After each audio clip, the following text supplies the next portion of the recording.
Thank you so much. First question, do I need a mic? Yeah. I do need that mic, but do I need that mic? I don't think I do. I'm not sure it even works. I don't need it, do I? Everyone can hear me okay. Okay. What can I say? Thank you all so much. Thank you, Mike, Anne, Neil, Jan, Sharon, everyone. I shouldn't name names because I always forget somebody.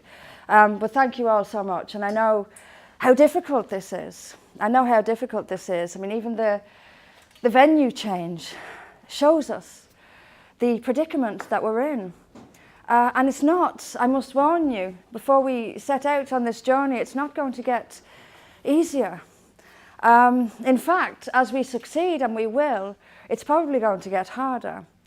Because we're in a position now where telling uncomfortable truths puts you on the far right, it puts you on the outside, it puts you as in the mark of an enemy. You have the mark of an enemy on you by the British state itself. And as we go forward, and it's been absolutely overwhelming. Remember, we're only a few weeks old. For Britain is only a few weeks old. And I am absolutely overwhelmed by the response that we're getting. There was a poll I've watched 2 polls on Twitter. Now, I know this isn't indicative of much, but it is interesting. There have been 2 polls on Twitter in the last couple of weeks, a few thousand responders. And the first one I saw was, if there was a general election tomorrow, who would you vote for? And this party came second, beaten only by the Conservatives. A few days after that, there was another one with an even higher number of responders, and guess who came first? We beat even the Conservatives. We've a little way to go till then. Hi.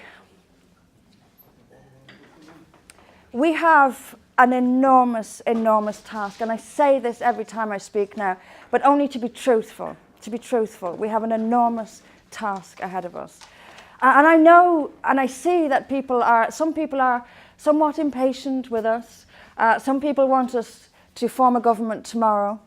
I'd love to, but it isn't going to happen tomorrow.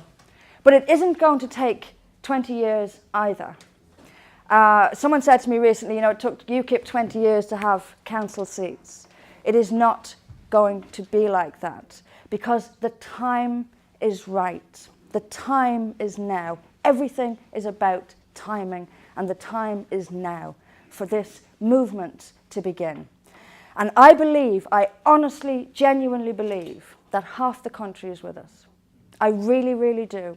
They might not know it yet, but they are. Half the country at least will agree with us once our clear, pro-Britain, common sense message gets out there. Half the public will agree with us. I have absolutely no doubt at all. So how are we going to get it out there? Well, just to give you an update on the party, we have branches now all over England, in Scotland, Wales and Northern Ireland. In one day only, we had branches set up in all 4 countries of the UK.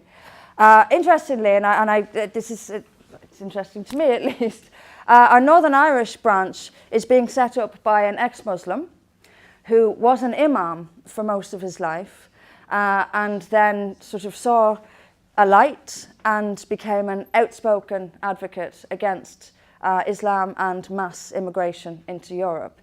He is now setting up a branch in Northern Ireland. It's huge, it's overwhelming, it's phenomenal, and we've only just begun. I was reading on the train on the way up here today, I'm sure many of you have read it, The Strange Death of Europe by Douglas Murray. If you haven't read it, do. It's taken me a while to get around to reading it. And whilst I know the facts that he states within it, Douglas Murray is a great communicator, and how he phrases it and how he draws our attention to things is quite remarkable. We have seen in the last 40, 50 years a complete transformation of what we once knew. We are not allowed by the established authorities to talk about it. And this has been going on for 40 or 50 years. In the last 10 or 20 years, it has accelerated. We are losing what we knew. It's as simple as that. We are losing the Europe that we knew. We are losing the Britain that we knew. And we will get this. We will get venue changes. When I first wanted to when I wanted to launch my campaign for UKIP leadership, which seems like 5 minutes ago, I wanted to launch it in Rotherham. And the police interfered and my venue cancelled. You might have seen recently as well in Manchester, Tommy Robinson wanted to do a book launch. And he had a venue in place. He had sold thousands of tickets. And the police interfered to pressure the venue to cancel this event. In the end, because he put it on Twitter that the venue owners had cancelled out of intimidation by police, he was offered about 8 or 9 venues across Manchester.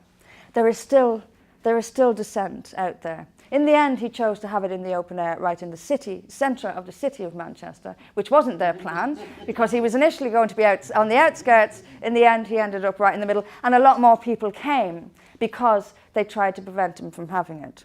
But as we go forward as a party, I fully expect complete lockdown. How it feels to me is the walls are closing in, and the walls are closing in more every day. And you see it all the time. And when we have, let me just give you an example. It was something I said to my other half yesterday. There was a woman in Sweden recently, and she was raped by a Syrian migrant in her flat. Now, the evidence was all there. Her body was black and blue. There was DNA, there was semen, there was all the rest of it. And the police told her there wasn't enough evidence for a prosecution, and she killed herself. Now, we have seen this happened up in Sunderland with Justice for Chelsea. Again, a massive load of evidence, but no prosecutions brought. So they are closing in. They are closing in, and we are being told that black is white. We have all this evidence, and we're told there's no evidence. We have all these migrant rapes, and we're told there's no migrant rapes. We had Cologne. What happened in Cologne? And the next day, we were told it has nothing to do with migrants, even though migrants had committed it. We are essentially living in Orwell's 1984, where we are seeing something with our own eyes and we're told it's not happening. And if we identify it and we dare to speak it, then we are shunned. We have people who are threatened with loss of their livelihood.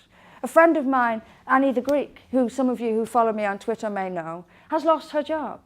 She lost her job in the NHS because she refused to apologise for her political opinions. Now we're in a situation. Now take this in. I remember 20 years ago, it wasn't like this. It wasn't like this. 10 years ago, it wasn't like this. But take it in. We are now at risk of losing our jobs if we say the wrong thing. We are at risk of having our venues closed if we say the wrong thing. We're at risk of going to prison, quite frankly, if we say the wrong thing. That's the situation we're in. It is deathly serious. It really is. And no amount of calling me a far-right fascist is going to change the reality. That is what they're trying to do, but it's not going to change it. It's not going to change anything. And it's not going to change the fact that if we don't wake up now, if we don't fight back now, what will it be like in 20 years' time? As Douglas Murray noted in his book, if 20 years ago you'd have told someone that Europe was going to be the way it is now, they'd have thought you were insane. But it is. And as he also said, even the worst of the doomsayers of the past, people who predicted terrible things were going to happen with mass immigration into Europe, they understated their case. They understated their case. We have millions of people coming to Europe in a in a very short time and rapidly. In 2015 alone, just to Germany alone, 1.5 million arrived. Now, we saw what happened in Germany. There's no denying it any longer. There's no denying this any longer. We are losing our countries. We are losing our countries. And we have to fight back. We have to. Because what choice is there? What choice is there? We're at a juncture. We're at a juncture. This is what I say about timing. And so the last 20 years, some people were trying to speak up. Some people were trying to break through. But they couldn't, because the power of the lie was so great. The lie is now losing its power, because the people are seeing, and they know what they're seeing with their own eyes, and they're starting to say so. So the time for us is now. It is now. But it must be understood. And I want to say this to the people watching on YouTube as well as the people in this room. It must be understood that we can't solve this overnight. We're in this for the long haul, or not at all. We must have patience. We must support. We must support. I mean, For Britain is a tiny little movement now. And already, I'm sorry to say, already people are complaining that we're not already standing for elections and we're not already transforming things. You're in this for the long haul. We're in this for the long haul. The police will be against us. The government will be against us. And I expect trickery and games. Everything from the police to the Electoral Commission, I expect it. I expect them to close us off because the walls are closing in. And the more we speak, the more petty they become. You might have seen this week that the verification on Twitter, so you know what the verification on Twitter is being removed from far-right people. I'm surprised I still have mine, actually. When I go on Twitter now, for the last couple of days, I'm looking for the blue tick for us, and it's still there. But this is the pettiness of it. And the Swedish woman that I described who killed herself, it was the same day that I posted that they were starting to take away people's blue tick. This is the pettiness of it. We have mass rape. We have terror attacks. We have we have halal, we have FGM, we have Sharia. And what we're getting, Twitter, is the pettiness of removing your verification tweet. This is what we're living in. This is what we're living in. We can only fight back. And from little acorns do grow great trees. They really do. I have no doubt whatsoever. If you stick with this, and I'm asking you to stick with it, I'm asking you personally to stick with us and to exercise patience and understand that we are building a massive movement against all the odds, but we will and can do it. We will and can do it. And here's the thing, we have no choice. We have no choice. We either fight and put up with all the abuse we're going to get. If you think you got abuse as UKIP, wait till you're going around for Britain. It's going to be bad. It's going to be bad. We have to meet in secret. We have to meet in secret. That's where we are. But it's all we've got. It's all we've got. We have a choice. We can either do this and do it within all the restrictions that are placed on us, and every time they punch us, we just stay standing. Either that, or we simply lie down and let the ancient continent of Europe be consumed by an alien, and I have no shame or make no apology for saying this, by an alien and hostile culture which hates everything we stand for and which will destroy us if we let it. And the time to fight back is getting very, very short. There isn't a great deal of time. And the reason there isn't a great deal of time is because they have the children's minds. They are focusing on the children's minds. And this is why education is so important. If you want to take over a country, take over its primary schools. It is as simple as that, and that is exactly what is happening. And it should come as no surprise that the dominating far left, which is what rules this country, and I include the Conservatives in that. The Conservatives are bowing to the far left, so they may as well be the far left themselves. They're bowing to it. The National Union of Teachers, a far left organisation, is deciding what British children are taught. British children are being taught to be ashamed of themselves, as are European children all over the continent. We are standing by and watching while parts of London, parts of Paris, parts of Berlin become areas where the British, French and Germans can't even go. One thing in Douglas Murray's book, which I read this morning, was the Saint-Denis area of Paris, which is full of iconic tributes to French history. And it's now a basically French-free zone. It's an incredible thing, because part of the people who are honoured in this part of France were the ones who drove back Islamic invasions from France. And now it is so Islamic that French people dare not step there.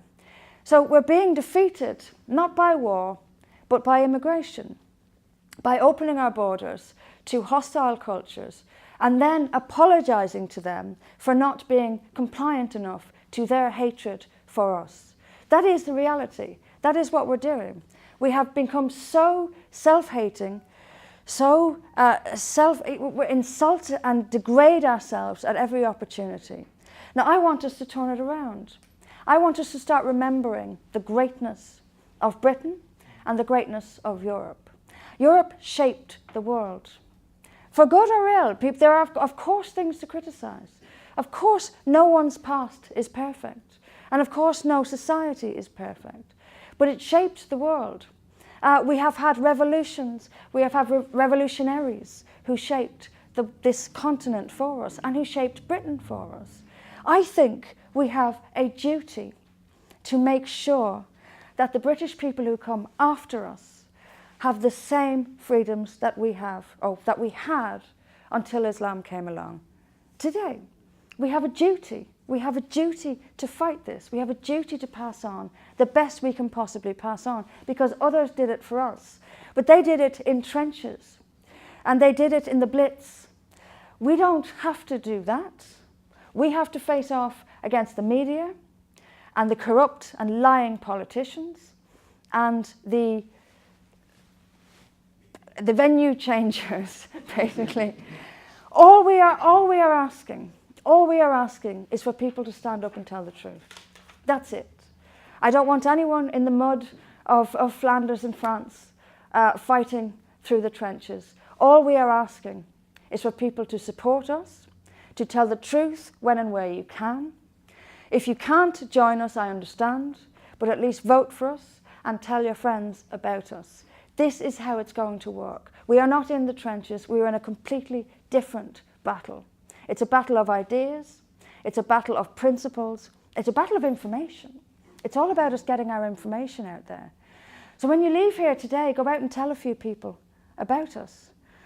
Send a few YouTube speeches around. This is how we're going to do this. This is how we're going to defeat it. And when you compare it to what others have done before us, it's really not that great a battle. We will be called names. We will be called names. You will be insulted. And the police and the state will clamp down on us. But all we have to do is keep telling the truth. That is our greatest weapon. It is the only weapon that will always, always win. No matter how many lies they tell, the truth is stubborn, and it will stand there and it will keep showing its face, and no amount of flim-flam will destroy it or disguise it. So the truth is that we in Europe and in Britain have in our midst millions of people who hate us, millions of people who want to destroy our societies. And it's not all their fault. Part of it is our fault. Part of it is our denigration of ourselves. As Douglas Murray again said in his book, the very concept of multiculturalism is an anti-Western, anti-British concept. Of course it is. Of course it is. In order to up inferior cultures, we must downgrade our own culture. And that's what we're doing. And that's what we're doing. And we're allowing it to happen. And all I'm saying is stop. Stop degrading ourselves. Stop this. We have to stop it. We have to stop it. I want us to change this they're all guilty of colonialism thing to they gave the world democracy. They gave the world the rule of law. They gave the world trial by jury. They gave the world some of the greatest political and just principles the world has ever known, came out of Europe. A lot of them out of Britain. Let's start talking about that. Let's start teaching that. I also, and I say this now at every meeting I do, I also want us to start telling British children about sport. I really do. It matters. It matters. Sport and music. Look at the musicians that have come out of this country. Incredible, worldwide, world phenomenons have come out of this country. Sports, football, tennis, rugby, cricket, probably a lot, golf, probably more, came out of this country, this tiny little island. The light bulb, the flushing toilet, penicillin, out of this tiny little island. Start talking about this for a change. Start remembering who we are and what we are for and what our history is and the absolute positive influences still felt all over the world out of this tiny country and out of this tiny continent. I want us to stand tall again. Stop insulting ourselves. We have everything to be proud of and no more to be sorry for than anyone else. There is no demographic group or culture or race on this planet with a clean sheet. Not one. Not one. So why is it only we who are expected to perpetually apologise for our past? I'm tired of it. I am tired of it, and so are most of the British people. I am convinced of that. We are tired of being insulted and degraded on our own soil. We are tired of it. And I want us to stand up and say it.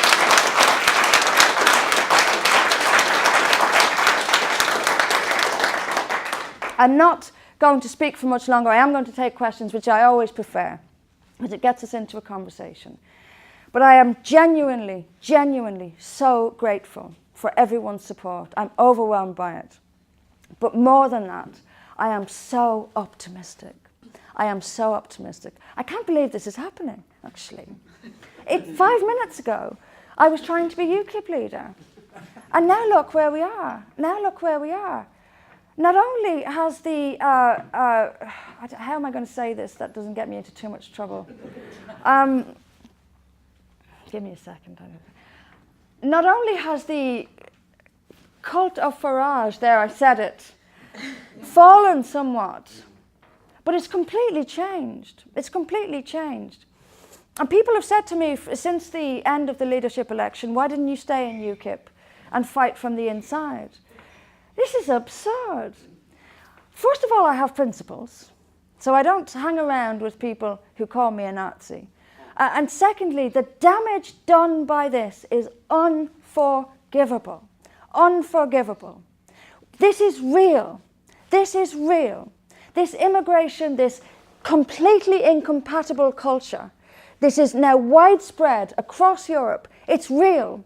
And it is incompatible. And women are being raped. And people are being blown up. And children are being killed in Manchester and London and everywhere else. This is real.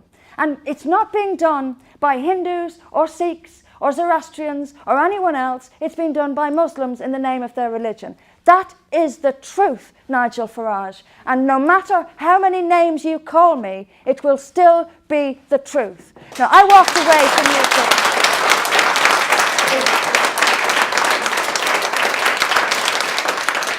I walked away from UKIP for the same reason I walked away from the Labour Party, which is definitely a long time ago. For the same reason. People say, oh, you're a party. No. It's following principle.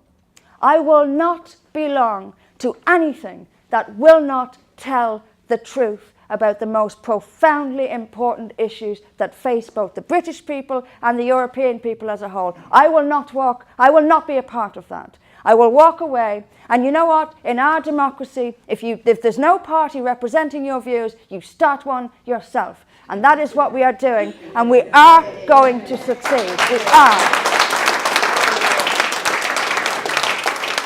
Like I say, half the country is behind us. Half the country is behind us. I'm absolutely convinced of it.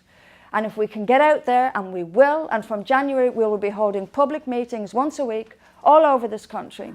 We will leaflet people, we will tell them we are here, we will tell them we exist, we will tell them that the media is lying to them, which they already know, but we will tell them the media is lying.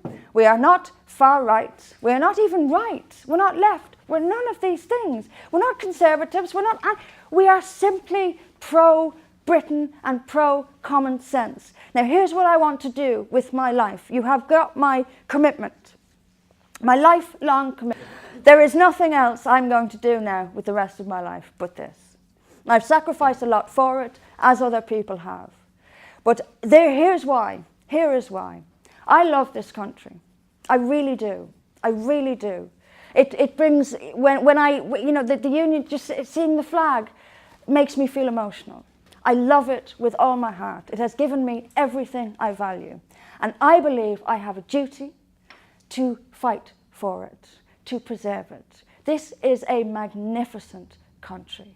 It is, of course, I know everyone says it, it's that they have the greatest country in the world. But in this case, it's actually true. This is, to my mind, the greatest country in the world. And its children prove that. Look what Britain has produced.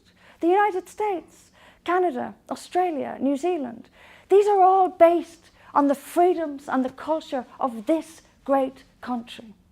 It must be preserved. It must be preserved.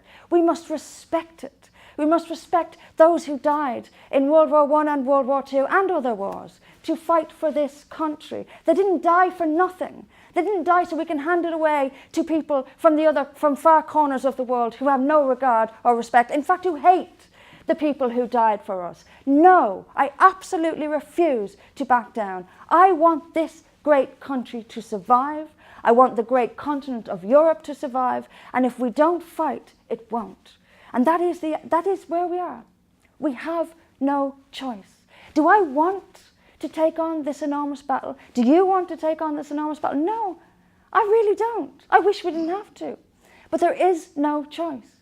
We either do this now. When I say we don't even have to go into the trenches, all we have to do is stand our ground when the state attacks us, when the police attack us, when the media attacks us. All we have to do is stand our ground and keep telling the truth. That's the task that we're being asked to do. That's it. It's tough, it's difficult, it's personally difficult. I don't like being called a far-right fascist in the national media. I really don't. I don't like it when some ITV crew sends a woman to follow me around for months, recording me all the time. It was horrific. When I realised that that's what had happened, I can't actually explain the feelings I had. It was just, I was embarrassed that I'd been duped in that way. And B, it was just shows you how the depths they will go to, to try to destroy us, But we have both right and truth on our side. Nothing we are doing is immoral in any way, shape or form. Quite the opposite. In fact, quite the opposite. We are defending what is just, what is right, what is true, and what is decent. And I urge everyone watching this and everyone in this room to stand firm, to stand tall. It won't be easy, but the rewards are great and the price is too much to think about. It is too much to think about. Either fight now or we have a future that none of us, you will pass on to your grandchildren something you would never want to live in yourselves. I'm going to stop there and I'm going to invite questions. But thank you all so very much for coming.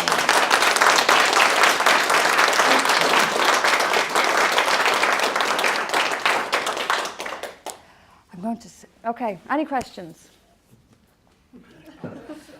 Okay, go on. You mentioned that Nigel Farage and Henry Bolton called you Nazis. Yes, they did. And racist, and by implication, of course. Yeah. The timing, I'm not too sure on. Was this before the leadership election? Or was it immediately? It was the day. The day of the result, he was on LBC saying that we were BNP types and that he hopes she leaves, she being me, leaves the party today. That was on LBC the day of the result. So he kept it quiet until he could. But it didn't surprise me. It didn't surprise me at all. In fact, I expected it. What I'm getting at actually is, did it influence the election? No, Bolton was putting about that Farage was his political referee. And I suspect it was, I don't know where all the support for Bolton came from. I've pretty much stopped thinking about it now. But from what I could see, more and more people were beginning to support me. So I don't know where this came from. But like I say, maybe I was just blind to the fact that the party, as many negative messages it was sending out about me, it must have been sending out just as many positive ones about him, which weren't in The Guardian. One of the worst part of the entire campaign to me was reading in The Guardian of all places, that UKIP had told them, we're only letting her stand so she can lose. I mean, this is shocking. This is absolutely shocking. It's a terrible way to treat a member of the party, and I'm a legitimate member of the party. Oh, I was a legitimate. Actually, I've never left the party. Just I've never actually left it. Perhaps I still am a member. I don't think I need to formally leave. Perhaps they've got the hint. What's that? I'm not. We're quiet. I'm not. I don't think I've joined yet. Actually, have I? Should I even be here? I'm an infiltrator. Got a camera in my bag there. But no, it was the day he finally came out and got to say what he wanted to say. Yeah, these three colours were revealed. I agree. One of the reasons I left UKIP, that was the defining moment. I was thinking about it, and then that's not right. Yeah. Get out. You know, I think UKIP is a couple of things. They got tired of being bullied by the press. I think they were weakened by it. Years of punches by the press weakened them. And it mustn't. It mustn't weaken you. You have to know that you're going to take this stuff from the press and keep going. I think they were elated to have me in the leadership election because I was taking the punches now. And they could get to frame themselves as the moderates and me as the extremists. And it worked. I mean, even The Guardian was right again. The Guardian was writing about how, I was the extremist now as opposed to the moderates of UKIP.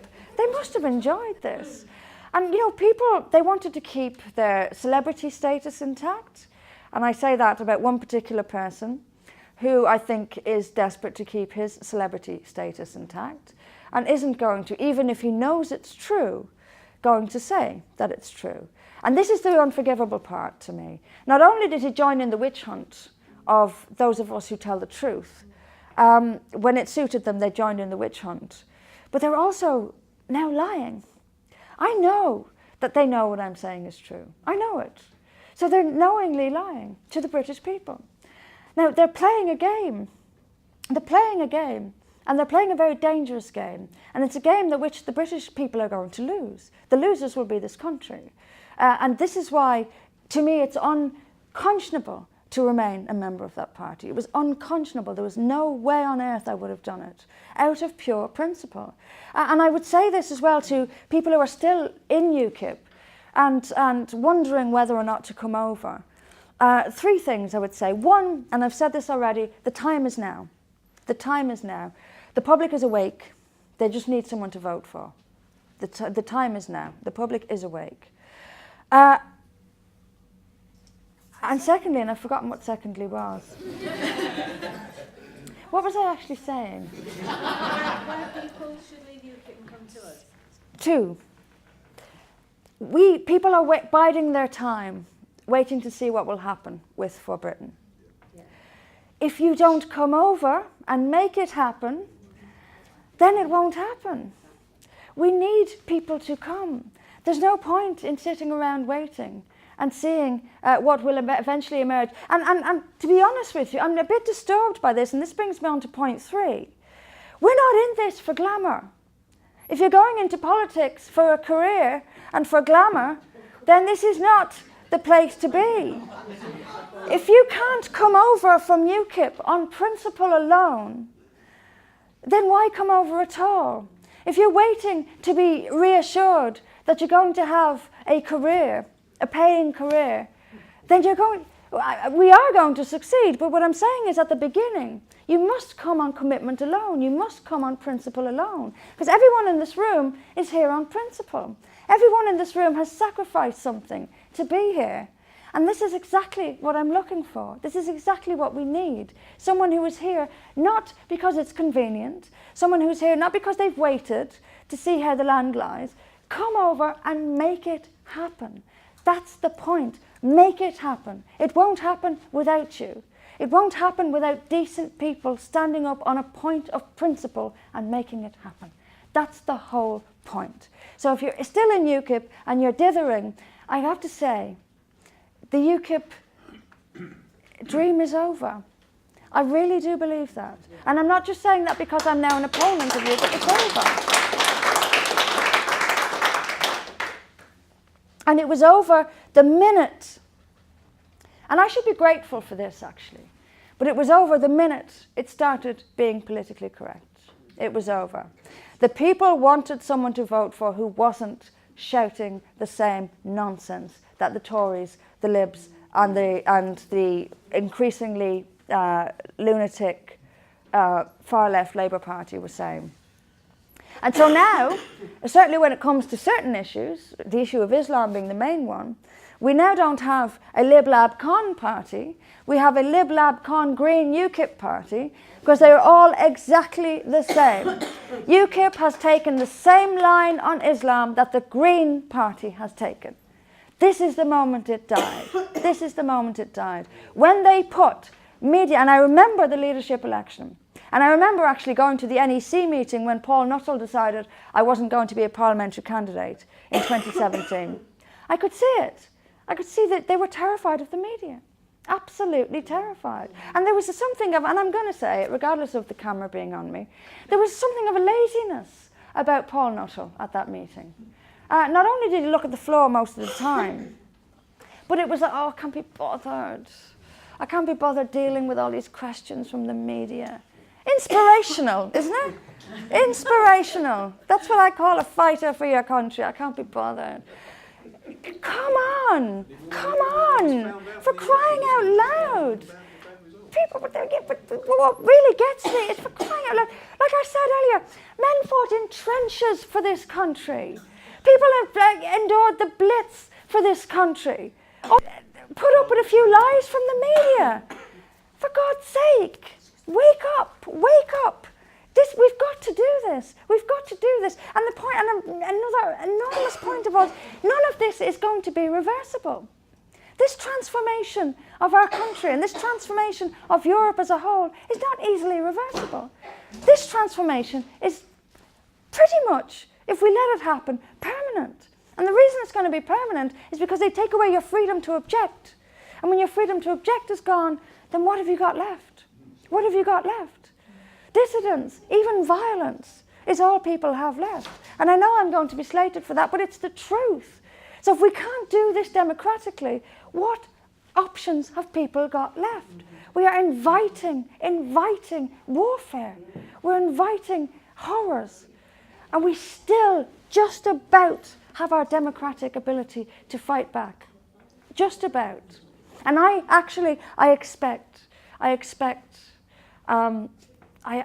probably even expect problems from the Electoral Commission. I probably even expect all sorts. I don't even know what to expect, but I know that the walls are closing in. I know that the walls are closing in. And we have to start pushing them back. We have to start pushing them back. And now. The time is now. Hi. What do you say to those people who think it is too late to fight back? Well, I think I try not to go there in my own head. I try not to go there. I understand why people think it's too late. But the only conclusion, and again, this is myself having a conversation with myself, is what else is there? What else is there? And part of me thinks, imagine how much worse it would be if we weren't here. You know, there's only this small little pushback, but imagine how much worse it could be if it wasn't for us. We're very important, actually. The dissidents, and that's what we are, we're dissidents, are very important, as they always are. In any society threatened with tyranny, which is what we are, the dissidents are the most important people in that society, and that's what we are.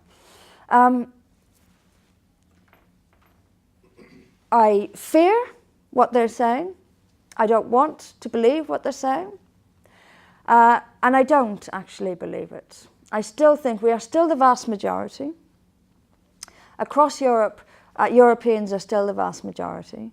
And decent non-Europeans who are on our side, we still have a lot to fight with. But we're running out of time. And to the people who say it's too late, we'll say, well, okay, well, what should we do then? What should we do? Just lie back and say, okay, we're beaten. Have it.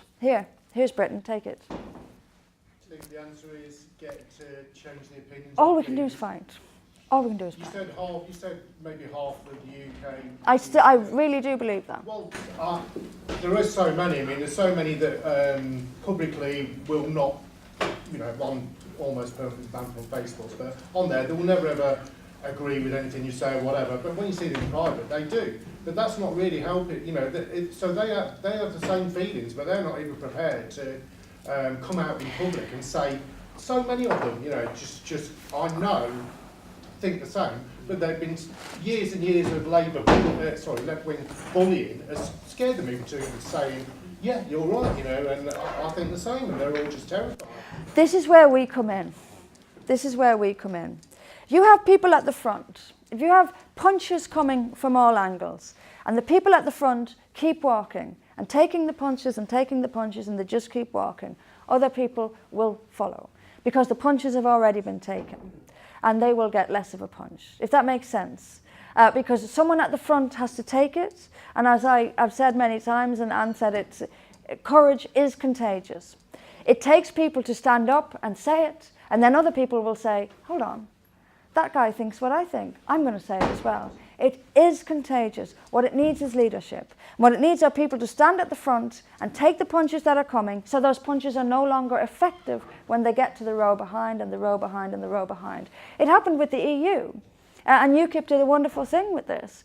20 odd years ago, it was unthinkable that Britain would get out of the EU. But UKIP persevered and persevered and persevered and took all the punches so that those punches were no longer powerful when they got back to the rows behind. That's exactly what we have to do now. And it will work in exactly the same way. If we take the punches, those punches will be given and they will no longer be powerful anymore. And then other people will join. They will follow.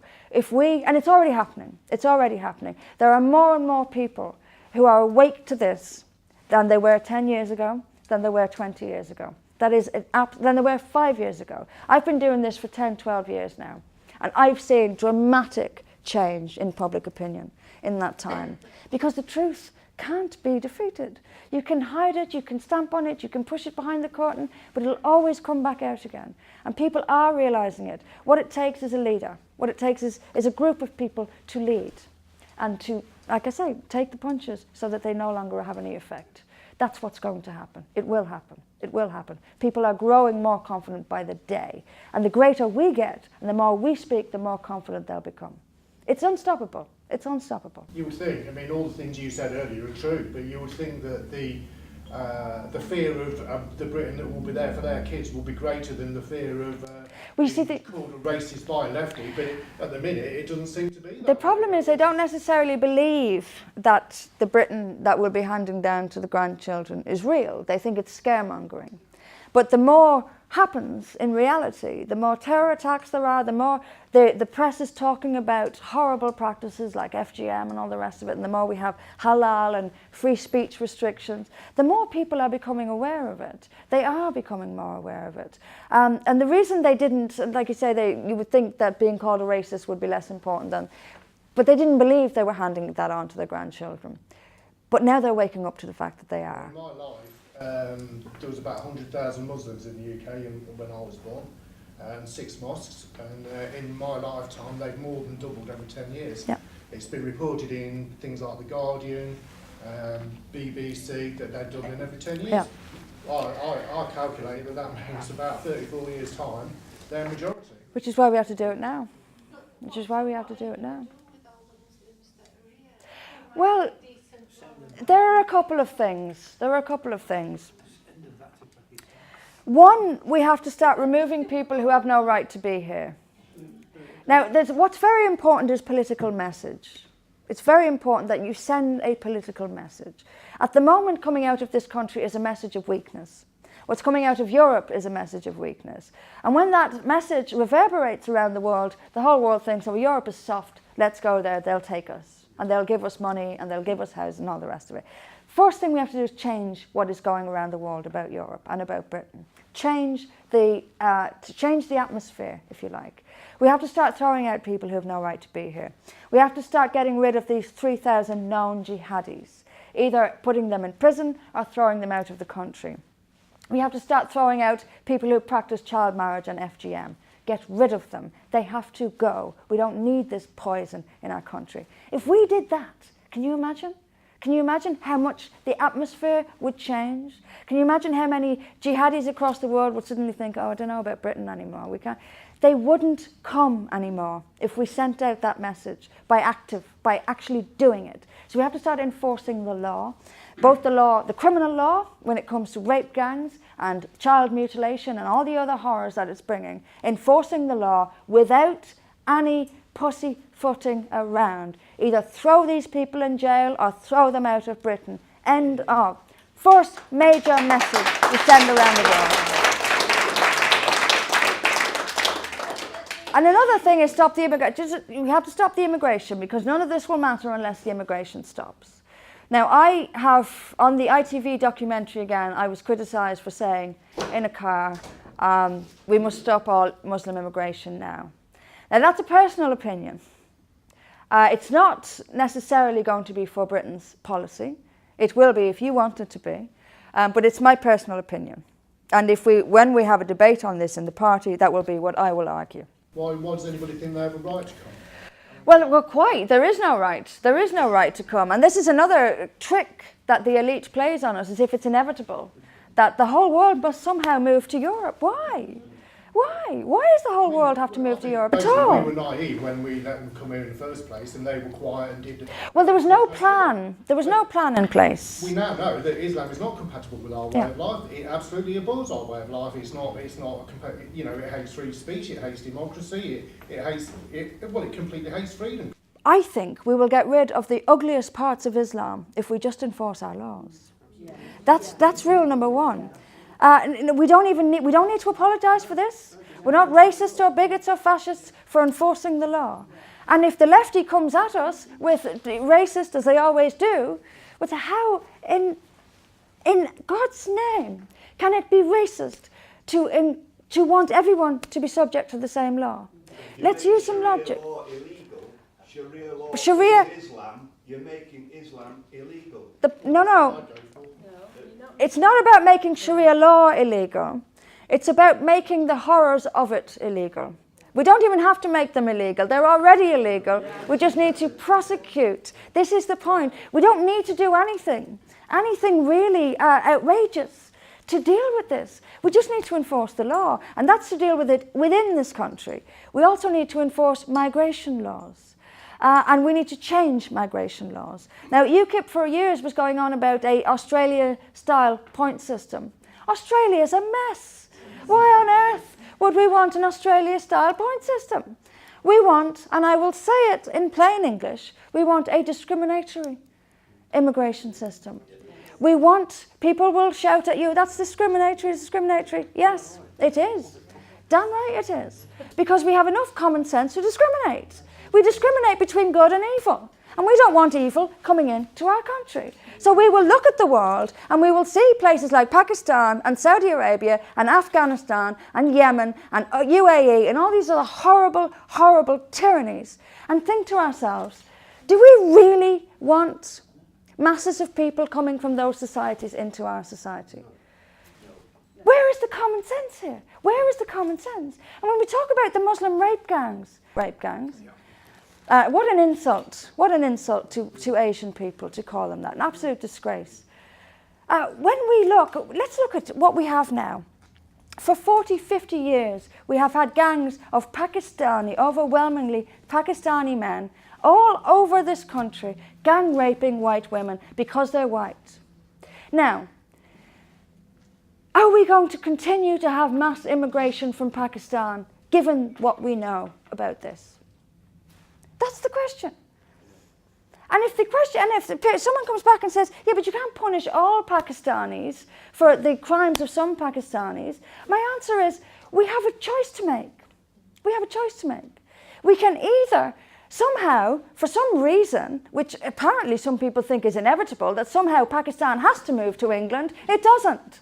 That's the first point number one. There's no reason at all that Pakistan should be moving to England in the first place. And secondly, you have, with mass immigration from Pakistan, you run the obvious risk, the risk based on experience of 40 years of gang rape, that if you continue, more and more girls will be raped. So you have a choice. Who do you care about more? Pakistanis' ability to move to England, or English girls' right not to be raped? This is our choice. I choose English girls. That's it. That's it.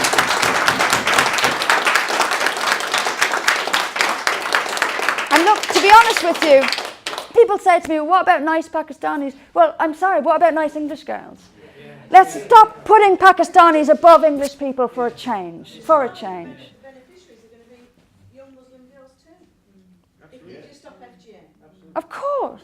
Of course. Of course. And you know what? A few people are going to have to suffer, but this is where we are. This is how life is.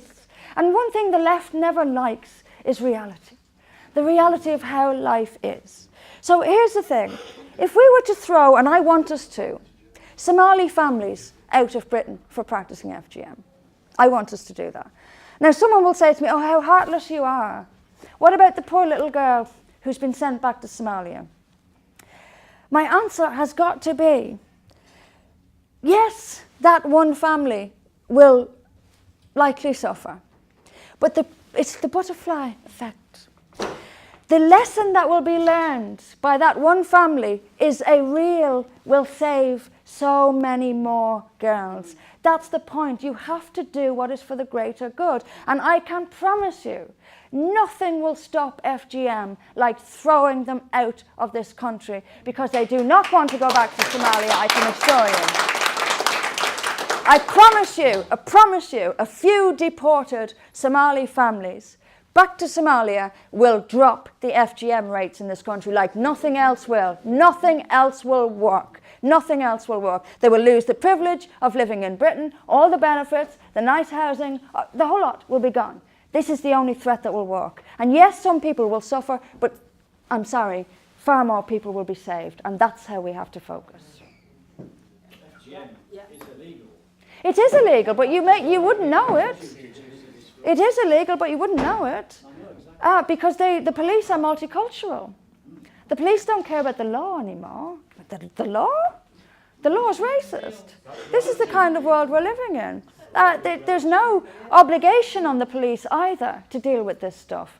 Now, what I want us to do as a party is campaign for real accountability in the public sector. Not just in the police, but across the public sector. These people are using taxpayers' money. People who get up every morning, go out and graft, and then pay a large chunk of it to the state. Their money is being given to the police, to the NHS, to the Crown Prosecution Service, to local government. Their money, our money, is being paid to them, and they are blowing it. They're throwing it away on nonsense. And not only are they not doing their own jobs, but just there was a documentary, which I must mention now because it's in my head, recently on BBC Two, Who's Spending Britain's Billions? If you haven't seen it, please watch it.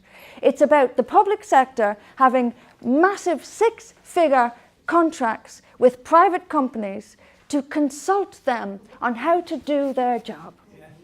So we are paying, we the taxpayer, is paying for the public sector in the first place, and then paying for private companies to come in and tell the public sector how to do their job. We're paying twice and getting nothing because they're still substandard and still ridiculous, frankly. All they are there for, the CPS, the NHS, the education system, the local government, they seem to be there for one purpose only, and that is to control our opinions. To control our opinions. The NHS spends so much money on diversity. I'm sure it spends more money on diversity than it does on certain medical conditions. I'm sure of it. I'm sure of it. And having worked in the NHS for years myself and gone back, I've gone in and out of the NHS over the years, and I can see it changing and becoming more and more politically correct as it goes along. Health tourism, for example. It costs the NHS £2 billion a year. And for anyone who doesn't know, health tourism is essentially people coming from other countries just to use the NHS and then go home. And in my time in the NHS, I saw this happening, people coming from far corners of the world, And I worked in a HIV clinic, and we had people who would come, for example, from the United States to pick up 6 months' worth of medication, because when your sort of HIV is controlled, you can antiretrovirals will keep you going. 6-month checkups are fine. But there were people who would come from the United States to Britain, have a checkup, take 6 months' worth of medication, and then go back to the United States because the flight from the US was cheaper than paying for their medication in the US. Now, the point is, I'm not void of compassion for people, but it's not fair. It's not fair or sustainable that the British taxpayer should have to pay for the whole world. We have all these people coming, but they're not bringing any money with them. We have to pay for it. We have to pay for it. And if you dare to object, you'll be called every fascist under the sun. Enough. Enough. Britain cannot, physically and financially, cannot support and sustain the whole world. It's not fair. And it's time we said so. It's time we said so. The whole public sector is a joke. It's a joke. It's taking our money and fritting it down the drain, and the British, the payer, is getting sod all from it. People have had enough. People have had enough. It's only the leadership, because within the NHS and everywhere else, there's plenty of us. Of that course. are just keeping their heads down. Of course. Look, one minute. The issue is, and I will finish on this, but the issue is that we're too afraid. We're too afraid. The staff, and I see this in the police all the time, it's not the ordinary Bobby on the beat who is agreeing with this stuff. The Bobby on the beat doesn't want to lose their job and their mortgage and the roof over their children's head, so they toe the line as you would. Because when you have kids and you have to raise them, you have to maintain your livelihood. That's why they threaten your livelihood. What must change is at the top. The PC, cultural Marxist, common purpose nonsense that dominates our public sector has to go. It has to go. And we are the only party who will say so. The food is ready. Please enjoy. I'll still be around for a chat. Thank you all.